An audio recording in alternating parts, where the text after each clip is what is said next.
Bernie Sanders put out a piece today called How to Fight Anti-Semitism. Now, I definitely, as an Orthodox Jew, somebody who has a real stake in fighting anti-Semitism, I definitely want to hear from the guy who is endorsed by Ilhan Omar and Linda Sarsour, and who has embraced the most radical left positions it is possible to take on the state of Israel, including the idea that you should condition American aid to Israel on Israel giving money to Hamas, an actual terrorist group. This is something he said. He said that the United States should withdraw aid from Israel and give it instead to the quote-unquote Gaza Strip, which happens to be run by a terrorist group called Hamas. I definitely want to hear about anti-Semitism from Bernie Sanders, an avowed agnostic slash atheist who has no relationship to Judaism or really anything related to Judaism, but he knows how to fight anti-Semitism. He has this piece in jewishcurrents.org, which is one of these lefty Jewish websites. And the piece is just an absurdity. It's an absurdity. And this is the other alternative. He says, on October 27th, we marked 1 year since the worst anti-Semitic attack in our country's history, when a white nationalist walked into the Tree of Life synagogue in Pittsburgh and murdered 11 people and injured 6 others. The murderer acted on a twisted belief that Jews were part of a nefarious plot to undermine white America, a plot to assist in the invasion of the United States by a caravan of migrants from Latin America. This vicious lie about an invasion had been repeated endlessly in right-wing media, on Fox News, across the internet, and most disgracefully by the President of the United States. Yes, President Donald Trump's own words helped inspire the worst act of anti-Semitic violence in American history. So now he's blaming Trump for the Tree of Life massacre.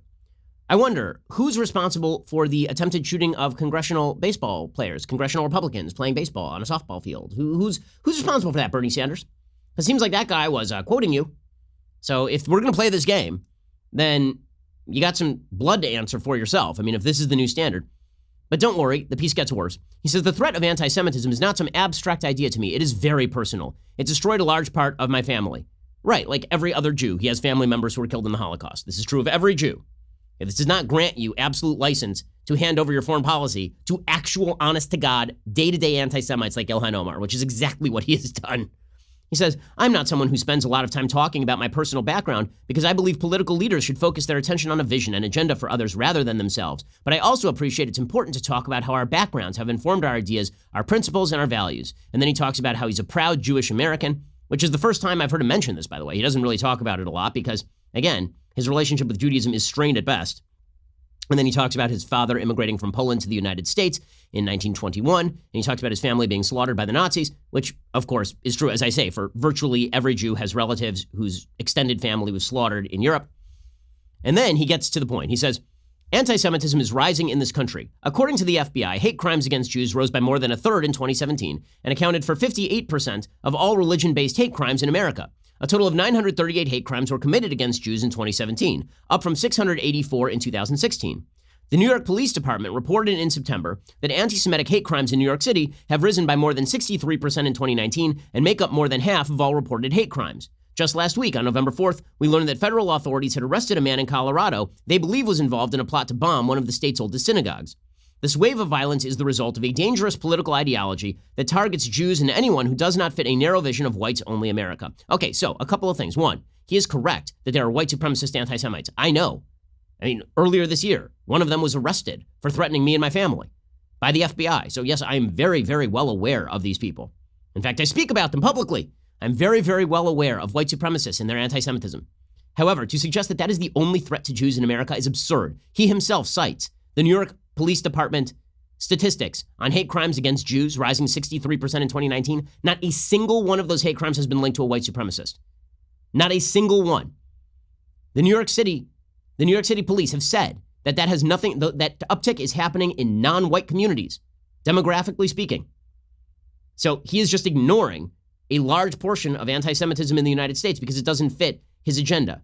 He says, the wave of violence is the result of a dangerous political ideology that targets Jews and anyone who does not fit a narrow vision of a whites-only America. We have to be clear that while anti-Semitism is a threat to Jews everywhere, it is also a threat to democratic governance itself. The anti-Semites who marched in Charlottesville don't just hate Jews. They hate the idea of multiracial democracy. They hate the idea of political equality. They hate immigrants, people of color, LGBTQ people, women, and anyone else who stands in the way of a whites-only America. So watch what the trick that Sanders is playing here is he says anti-Semitism is not unique. It is not a unique type of hatred that spans the political horizon. Instead, it is just a subset of white supremacist racism. So that's the only type of anti-Semitism they should focus on. That way he can still ally with people of color who happen to be vicious anti-Semites, like Rashida Tlaib and Ilhan Omar, both of whom have endorsed Sanders.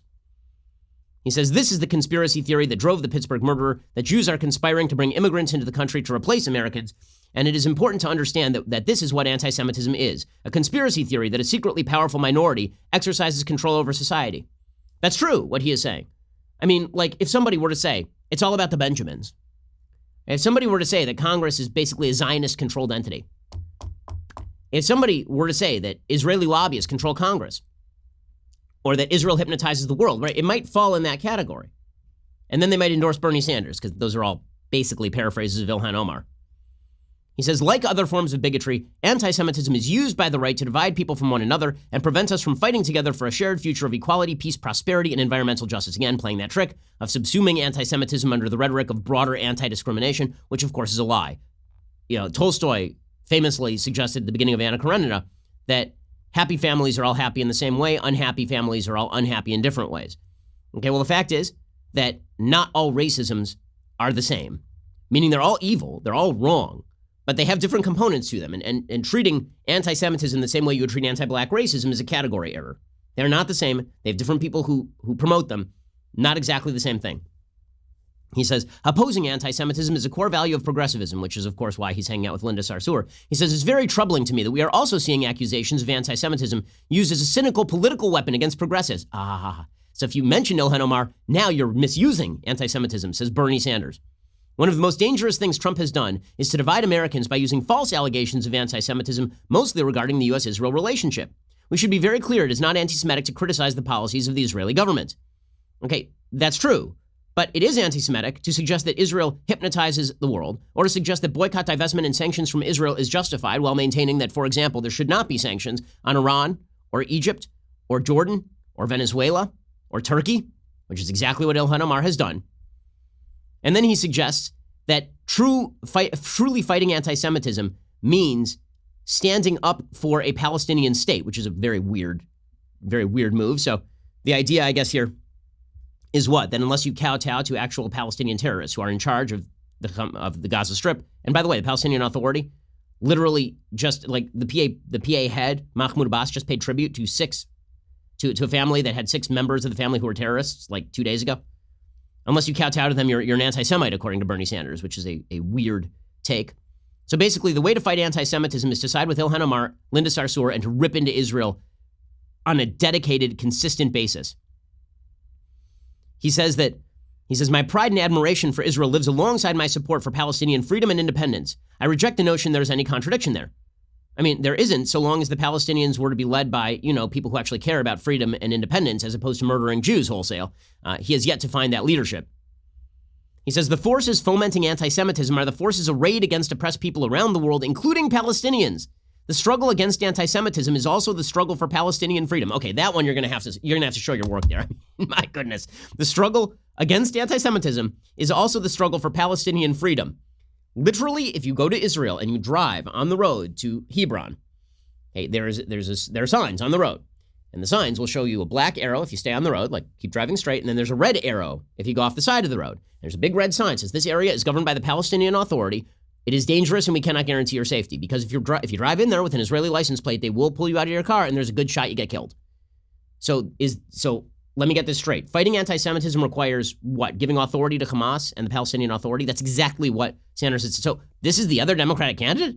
So you got Bernie Sanders, who's a full-on nut job, who is supported by Ilhan Omar and Linda Sarsour, but says he's fighting anti-Semitism.